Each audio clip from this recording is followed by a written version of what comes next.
ଚୀନ, ଆମେରିକା ନା ରୁଷ? ଭାରତ ପାଇଁ କେଉଁ ଦେଶ ସବୁଠାରୁ ଅଧିକ ଜରୁରୀ? ଉତ୍ତର କରିବ ଆଶ୍ଚର୍ଯ୍ୟ। ଭାରତ ପାଇଁ କିଏ ସବୁଠାରୁ ଗୁରୁତ୍ୱପୂର୍ଣ୍ଣ? ଚୀନ, ରୁଷିଆ ନା ଆମେରିକା? ଏହି ପ୍ରଶ୍ନ ଭାରତ ପାଇଁ ଅତ୍ୟନ୍ତ ଗୁରୁତ୍ୱପୂର୍ଣ୍ଣ। ଚୀନ କ'ଣ ଅଧିକ ଗୁରୁତ୍ୱପୂର୍ଣ୍ଣ?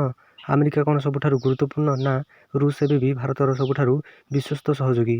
ଏହି ପ୍ରଶ୍ନର ସିଧାସଳଖ ଉତ୍ତର ଦେବା ସହଜ ନୁହେଁ, କାରଣ ଏହି ତିନୋଟି ଦେଶ ବିଭିନ୍ନ କ୍ଷେତ୍ରରେ ଗୁରୁତ୍ୱପୂର୍ଣ୍ଣ। ତଥାପି ଆଜିର ବଡ଼ ଚିତ୍ରକୁ ଦେଖିଲେ ଆମେରିକା ଭାରତ ପାଇଁ ସବୁଠାରୁ ଦ୍ରୁତ ଗତିରେ ଅଭିବୃଦ୍ଧି ପାଇଛି। ଭାରତର ସୁରକ୍ଷା ଏବଂ ରଣନୈତିକ ସନ୍ତୁଳନ ପାଇଁ ରୁଷ ଗୁରୁତ୍ୱପୂର୍ଣ୍ଣ ରହିଛି ଏବଂ ଭାରତର ସବୁଠାରୁ ବଡ଼ ଭୌଗୋଳିକ ଏବଂ ରଣନୈତିକ ଚ୍ୟାଲେଞ୍ଜ ଭାବରେ ଚୀନକୁ ଅଣଦେଖା କରାଯାଇପାରିବ ନାହିଁ। ତେଣୁ ଏହା କୁହାଯାଇପାରେ ଯେ ଭାରତର ସବୁଠାରୁ ଗୁରୁତ୍ୱପୂର୍ଣ୍ଣ ବୈଦେଶିକ ନୀତି ଗୋଟିଏ ଦେଶ ନୁହେଁ, ବରଂ ଏକ ସନ୍ତୁଳିତ। ଭାରତକୁ ତା'ର ସ୍ୱାର୍ଥ ଅନୁଯାୟୀ ତିନୋଟି ଦେଶ ସହିତ ସମ୍ପର୍କ ବଜାୟ ରଖିବାକୁ ପଡ଼ିବ। ଭାରତର ବୈଦେଶିକ ନୀତିର ମୂଳଦୁଆ। ଭାରତକୁ ବନ୍ଧୁତା ବଜାୟ ରଖିବାକୁ, ପ୍ରତିଯୋଗିତା ପରିଚାଳନା କରିବାକୁ ଏବଂ ତା'ର ସ୍ୱାଧୀନତାକୁ ବଜାୟ ରଖିବାକୁ ପଡ଼ିବ। ଚୀନ। ଚୀନ ଭାରତର ପଡ଼ୋଶୀ ଦେଶ, ତେଣୁ ଏହାର ଗୁରୁତ୍ୱ ଅତ୍ୟନ୍ତ। ଏକ ପଡ଼ୋଶୀ ଦେଶକୁ ଅଣଦେଖା କରାଯାଇପାରିବ ନାହିଁ। ଭାରତ ଏବଂ ଚୀନ ମଧ୍ୟରେ ଏକ ଲମ୍ବା ସୀମା ଅଛି ଏବଂ କିଛି ସୀମା ବିବାଦ ମଧ୍ୟ ଅଛି। ଗାଲୱାନ ଭଳି ଘଟଣା ଦର୍ଶାଇଛି ଯେ ଚୀନ କେବଳ ଏକ ବାଣିଜ୍ୟିକ ଅଂଶୀଦାର ନୁହେଁ ବରଂ ଏକ ସୁରକ୍ଷା ଚ୍ୟାଲେଞ୍ଜ ମଧ୍ୟ।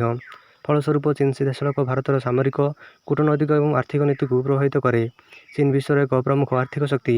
ଏହା ବିଶ୍ୱ ଯୋଗାଣ ଶୃଙ୍ଖଳାରେ ପ୍ରାଧାନ୍ୟ ବିସ୍ତାର କରେ। ଭାରତୀୟ ବଜାରରେ ଚୀନ ସାମଗ୍ରୀର ବହୁଦିନ ଧରି ଏକ ଗୁରୁତ୍ୱପୂର୍ଣ୍ଣ ପରିସ୍ଥିତି ରହିଛି ଏବଂ ପାକିସ୍ତାନ ସହିତ ଏହାର ସମ୍ପର୍କ ଭାରତ ପାଇଁ ଚିନ୍ତାର ବିଷୟ। ତେଣୁ ଚୀନ ଭାରତ ପାଇଁ ଗୁରୁତ୍ୱପୂର୍ଣ୍ଣ ଏବଂ ଚ୍ୟାଲେଞ୍ଜିଂ। ଭାରତକୁ ଚୀନ ସହିତ ଆଲୋଚନା ବିଜୟ ରଖିବାକୁ ଏବଂ ସତର୍କ ରହିବାକୁ ପଡ଼ିବ। ରୁଷ। ଭାରତ ସହିତ ରୁଷର ସମ୍ପର୍କ ବହୁ ପୁରୁଣା। ସୋଭିଏତ ଯୁଗରୁ ଦୁଇ ଦେଶ ମଧ୍ୟରେ ଗଭୀର ବିଶ୍ୱାସ ରହିଆସିଛି।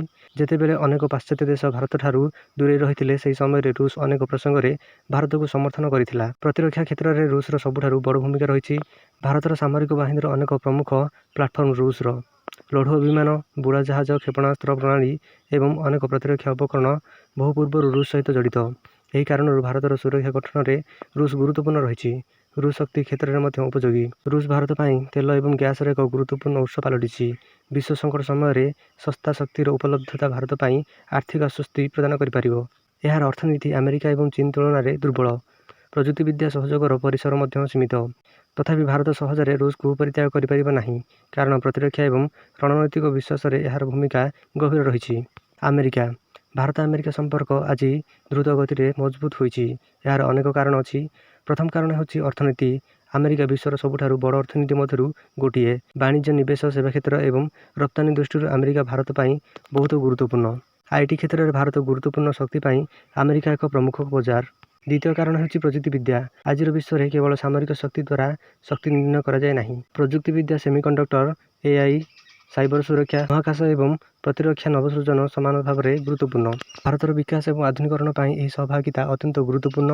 ତୃତୀୟ କାରଣ ହେଉଛି ଶିକ୍ଷା ଏବଂ ମାନବ ସମ୍ପର୍କ।